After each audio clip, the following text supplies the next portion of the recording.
is Navya Arun and you're watching Canada Aspirants. In today's video, the topic for discussion is how to calculate the CRS score. Most people get confused on calculating the CRS score and people don't know what CRS stands for. So for those people who don't know what CRS is, CRS stands for Comprehensive Ranking System. So in order to become eligible for permanent residency, you need to have the score which is 465 or above. And if you are ranking 465 or less, that means you got to take a different step.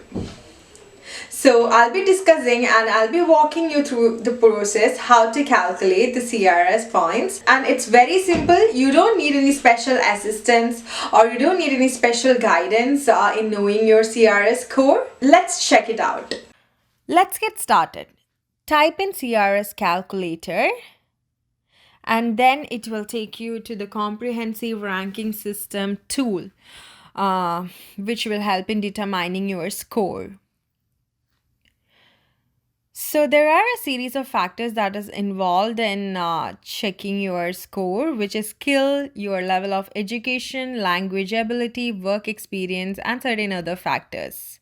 So your score is based on the answers which is provided to this question. So let's check one by one. So the first question is, what is your marital status? Let's take an example of a person who is single and never married. So let's first take that scenario if you're a single and never married, because the points is a bit higher if you're single compared to the one who is married.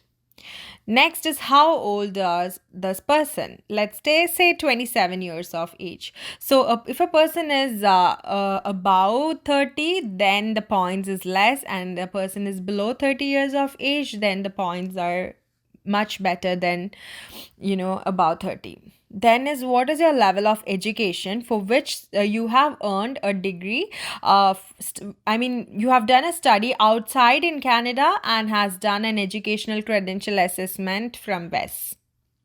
Let's say this person has master's degree. Next is, have you earned a Canadian degree? Of course, no. This person is applying from outside Canada. So let's say no. Then the person has taken official language, yes, and he or she may take IELTS. And in speaking, let's say that the person has scored 7, and in listening 8.5, reading 7, writing 7. Now there is, do you have other language result? Not applicable in our case. Then the work experience. In the last 10 years, how many years of skilled work experience in Canada do you have? Of course, none. And next, in the last 10 years, how many total years of foreign skilled work experience do you have? Let's say this person has 3 or more years of experience. Another question, do you have a certificate of qualification from a Canadian province? No.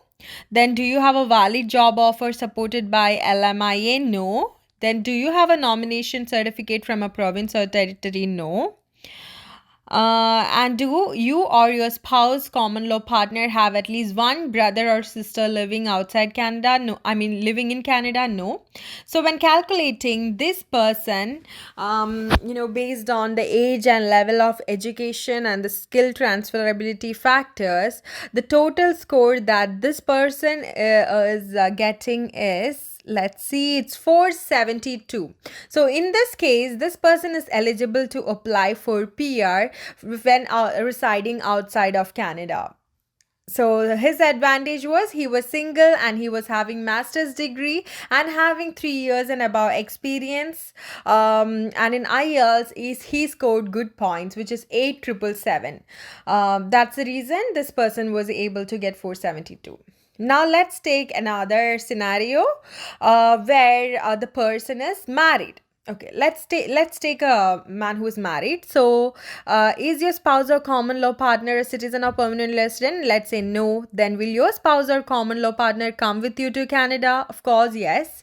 And how old are you? Let's say this person is 32 years of age. So about 32.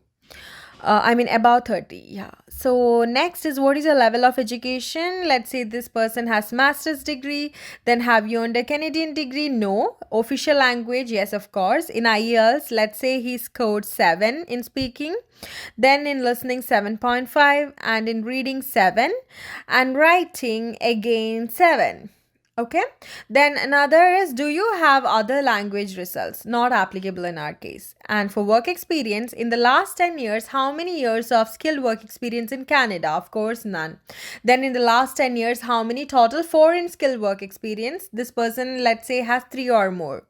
Do you have a certificate of qualification? No. Do you have a valid job offer? No. Because it's very hard to get job offer when you are outside of Canada. Okay. Then do you have a nomination certificate from a province? No. That is when you apply for PNP, provincial nomination. And then is, do you or your spouse have a brother or sisters? No. Then what is the highest level of education which your spouse has? The education is, let's say, masters.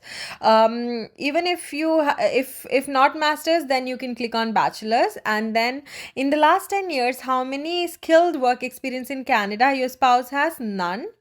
Then yes, of course, the spouse has taken the language test, IELTS, where in speaking she scored 8, listening 8, reading 7, and writing 7. Now let's calculate the score. So based on all these things, all these factors, this person has earned a point of 400, which means this person is not eligible to apply for PR when he is residing outside Canada. That means he has to choose other options like, getting a study permit. That would be the best in this case, because as he's married, his points has gone down, and he was about 30 and he was married. So all these made to reduce his points.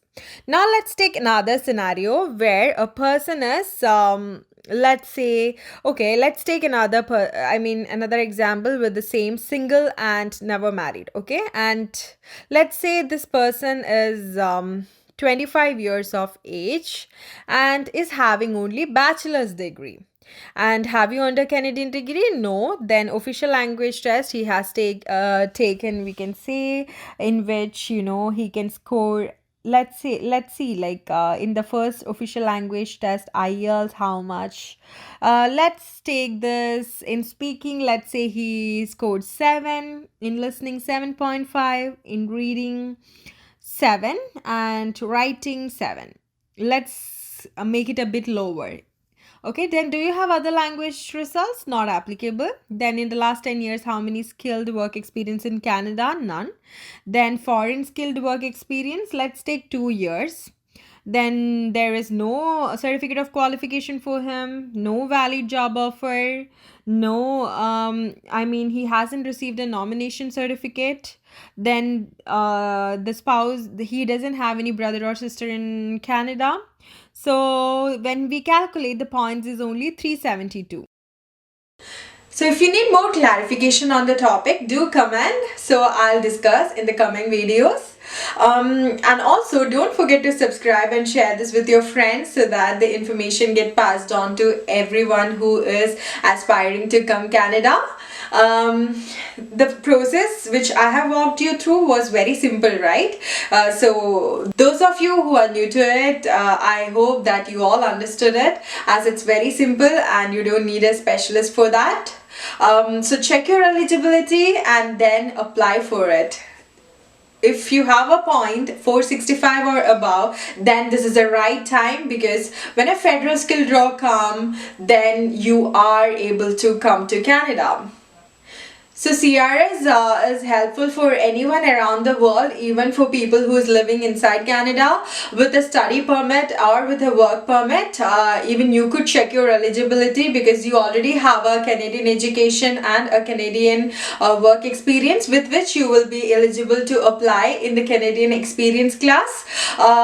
So through the Canadian experience class, it's very simple, because during this pandemic, the government is always calling for CEC candidates to invite for permanent residency. So for this video will be helpful for all those who resides within Canada and outside of Canada. So check it out today itself and know your eligibility, and if you are not eligible, then as soon as possible try a different step if Canada is your dream. Thank you so much for watching. See you in the coming videos. Bye.